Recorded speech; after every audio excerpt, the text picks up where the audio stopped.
All right, continuing on in Unit 4, being though we have done with some of the chemical reactions, and starting to focus more now on the quantities. First thing that we're going to look at is the most important number, and that is Avogadro's number. Even though Avogadro did not actually find the numeric value. Those of you that maybe did the paper on Amadilio Avogadro would remember that part of your second quarter paper, and that Avogadro's number was theorized by Avogadro. Now, Avogadro's number is an astronomically big number. 6.02, technically 6.023 times 10 to the 23rd. Now, it looks like it's sodium is the symbol that is used. That is a subscripted A. Okay, that is a subscripted A. Now, why is Avogadro's number so big? Avogadro's number so big is because we use it to make the number or the size of the atoms that are necessary to be bring them up to a number that our brains can comprehend. Our brains have very difficult times comprehending and understanding very big and very small numbers.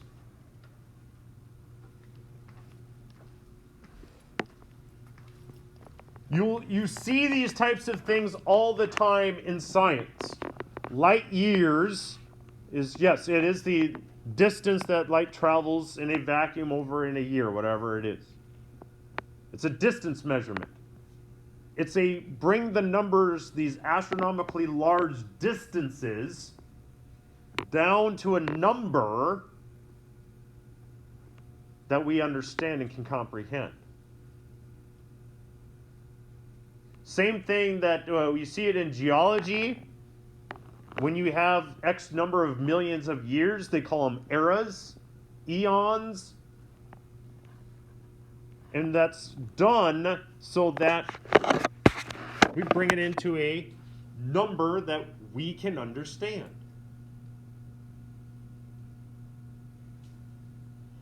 Now, the mole is a chemist's best friend,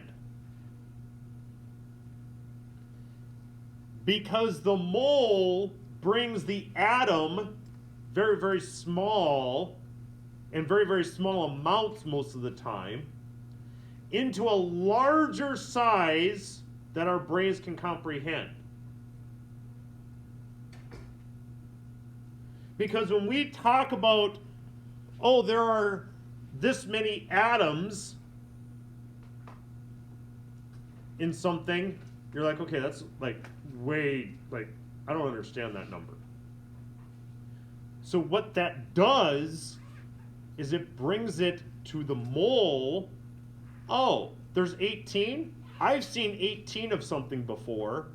My brain can understand 18. Is that we have to treat the mole just as if it were, let's say, another measurement, like a dozen of something. If I asked if you have a dozen donuts,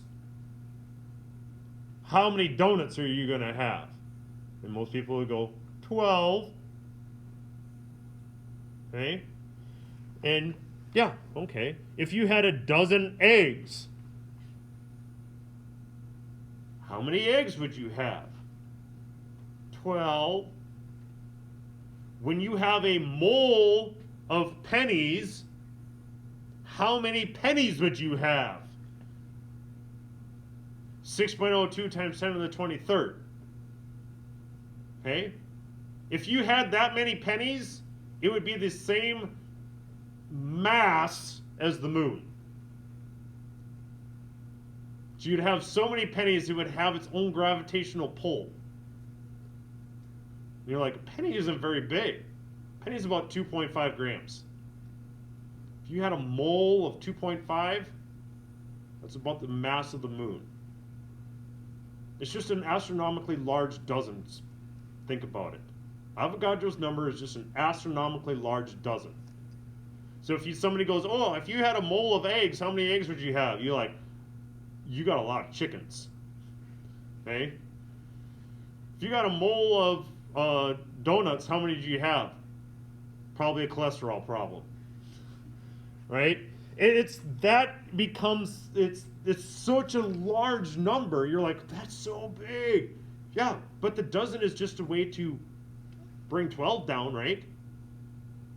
And so we don't say 12 inches all the time. Sometimes we just say it's 1 foot.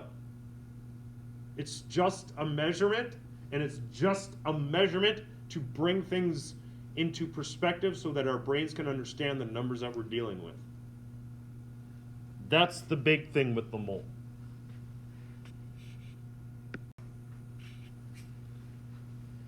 So the mole of atoms is 55.85 grams of iron, which just so happens to be the atomic mass of iron. And then that's if you use the atomic mass unit. This is kind of the transition from me using AMUs to using what I prefer as grams per mole. That is the preferred method that I prefer. I like the molar mass. Now sometimes I might say atomic mass. Talking about the same thing. And that's sometimes the problem with chemistry, is that we have 4 names for the same definition, essentially. Just small variations. Not only that, the professors, teachers, and reference books can never come to an agreement on, all right, this is what it is, and let's all just use this. And they're like, yeah, but I don't like that. That's on just how chemistry rolls. So the molar mass is the equivalent to 1 mole of particles for an element. The molar mass is essentially the atomic mass. It's a different set. This is where I prefer grams per mole. I think it just makes life so much easier for us long term, because that's what it is. 1 molecule. Notice how the water is bent, not linear. Avogadro's number of them would give it up to a size that we can see, that we can understand, because it would be very difficult to make measurements. Oh yes, please add 18 molecules of water to this item here, and add 12 molecules of sodium chloride, and people will just, what? How would you do that?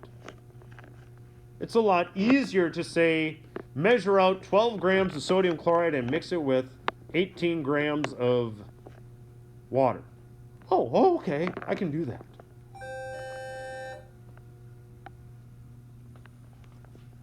And therefore, it's going to make it just makes going into the lab so much more. So now when you go into the lab, what actually end up really looking at is, you're not just seeing like 1 or 2 atoms doing what they do. You're seeing a astronomically large number of atoms doing enough things correctly for you to see it happening.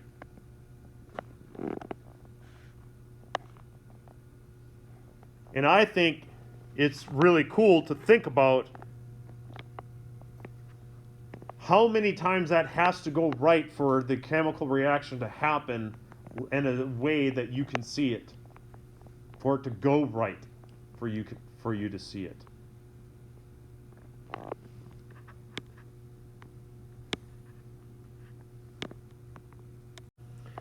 Well, we can do some conversions now.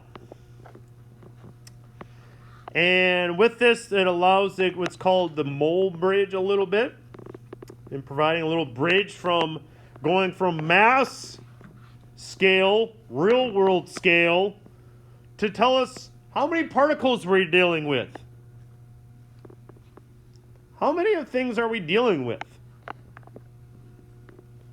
And so we have to do and use the arrows. And so if I am given, and here it starts to open up some things on your homework, by the way. If I'm given a mass of something, and I need to go to moles of another thing, I divide by the molar mass of that substance. That's what the MM stands for, not M&Ms. But molar mass. If I have a number of particles and I want to go to the number of moles, I divide by Avogadro's number. And it's a lot easier to write N subscript A instead of writing 6.02 times 10 to the 23rd time and time and time again. Essentially, what this starts to become is when you are given a problem in chemistry and you're like, I don't know how to solve this, and it's going to happen more often than not. When in doubt, convert to moles. The moles are a chemist's best friend.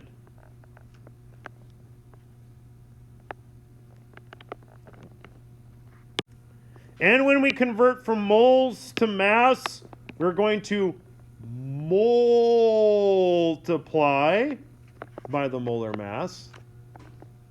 And when we're going from moles to particles, we're going to multiply by Avogadro's number to bring it up to speed, so to speak.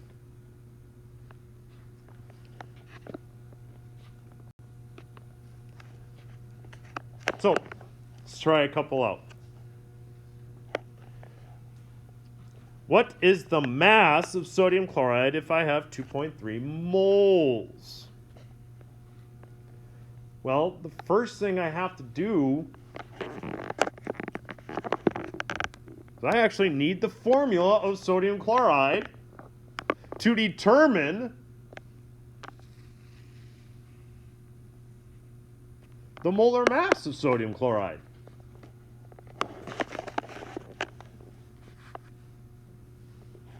So I need to have the formula for sodium chloride. So because it's in a compound,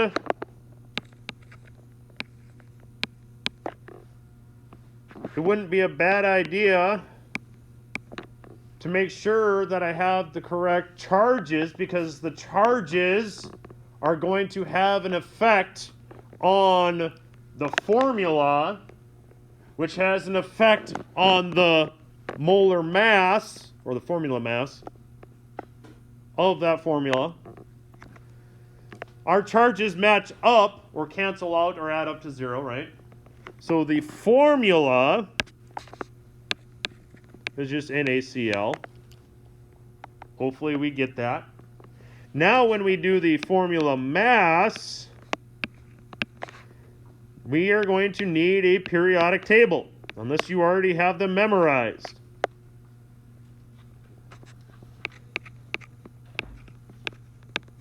It was 22.99. Yep.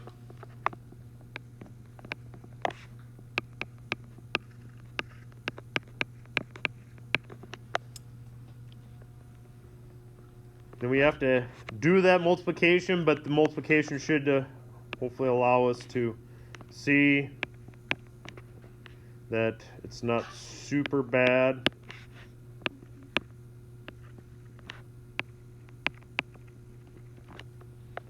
.44 grams per mole.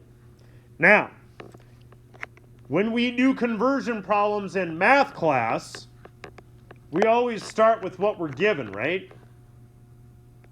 Well, There's no difference when we do conversion problems in science classes. That's what this is I have a given of 2.30 moles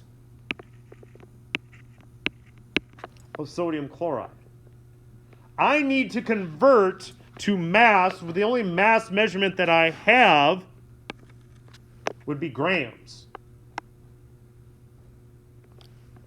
So I have to use the only thing I can, the molar mass, to do that. Now here's the thing. That's one way of writing it. Here's another way that might help out and allow you to see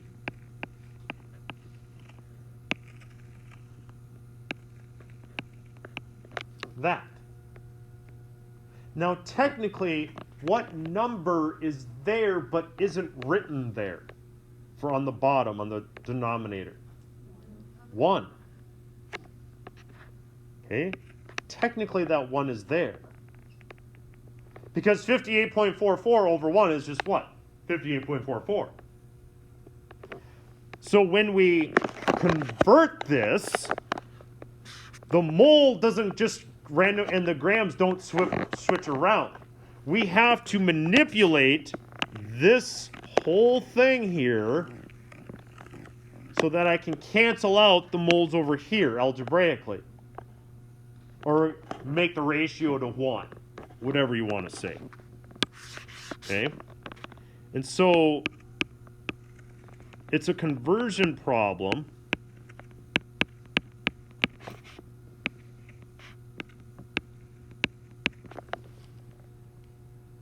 that I have to set it up that my moles would cancel out, leaving me with just grams.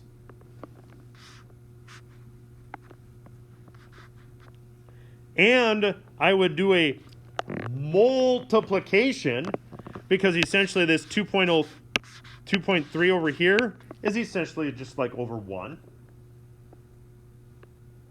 And so I would multiply across the top to get my answer, which is 134.41.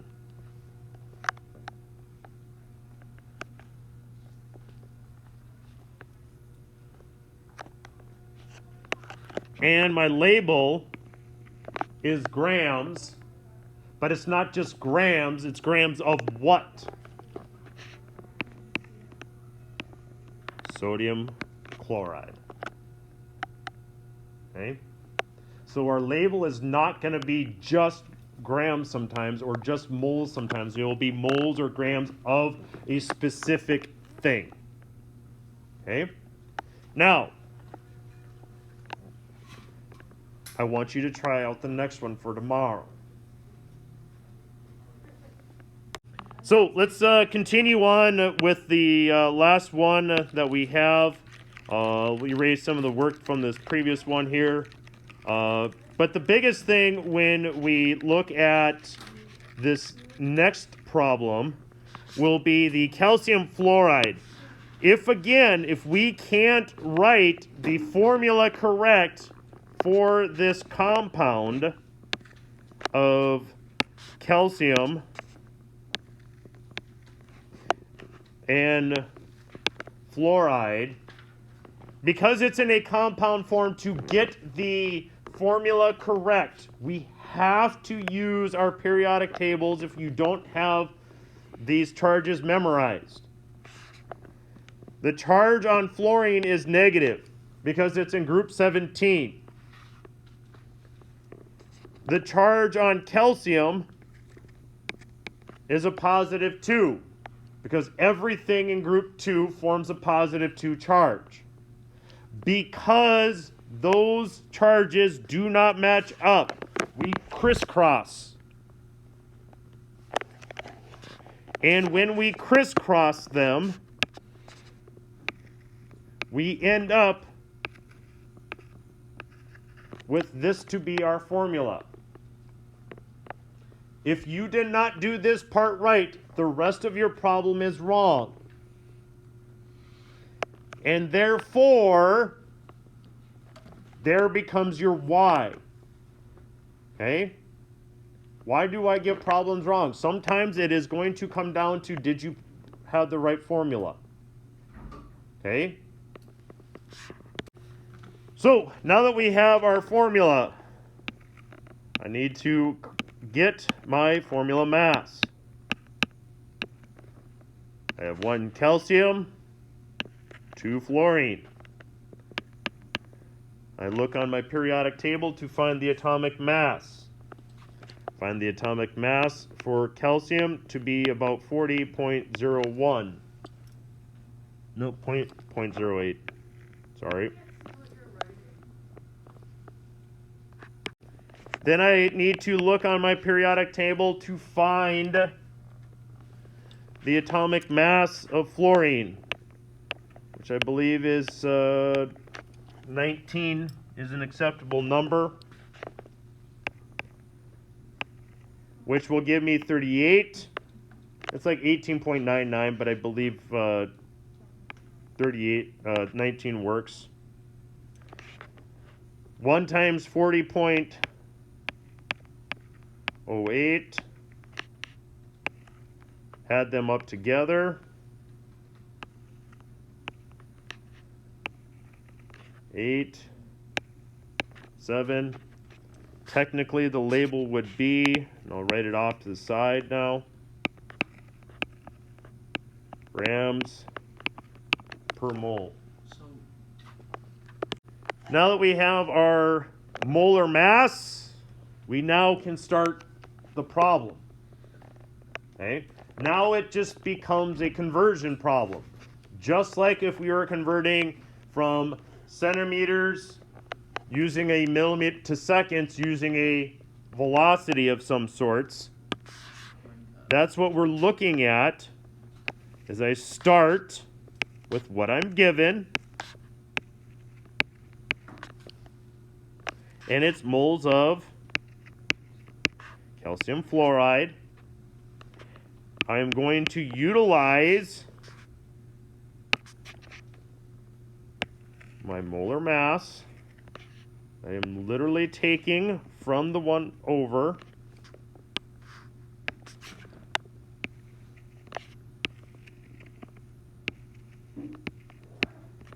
Because to get my moles to cancel, they need to be on different parts. Technically, 0.05 would be over 1.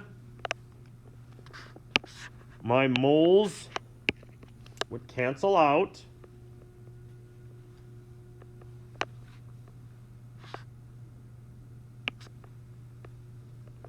I then multiply across the top.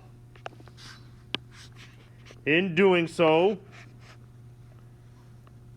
I believe the answer would be 39.04 grams of calcium